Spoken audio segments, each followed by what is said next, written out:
পাতারা হয়তো ভালোই জানে ডালে লেগে থাকারও একটা ঋতু আছে। একসময় তারা সবুজ আলোর মতো উজ্জ্বলতা দিয়ে সৌন্দর্যের ভাষা হয়েছিল। সময়ের ব্যবধানে এখন নীরব আর হলুদ। তাই নিজেদের কাছেই এখন বোঝা মনে হয়। ঝরে পড়াই হয়তো তাদের এখন উত্তম। যদি সবাই নেতার মতো ডালে আঁকড়ে থাকে, তাহলে যে কুড়িগুলো আর কখনোই চোখ খুলবে না।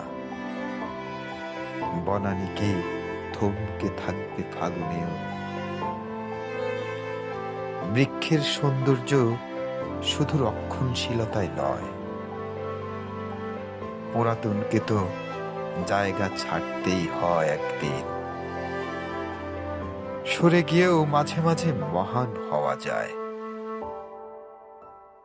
পাতারা মাটিতে মিশে বৃক্ষের শক্তি যোগায়, আর বৃক্ষ নীরবে দাঁড়িয়ে থেকে বুঝে নেয় ঝরে পড়া বেঁচে থাকার আরেক নাম।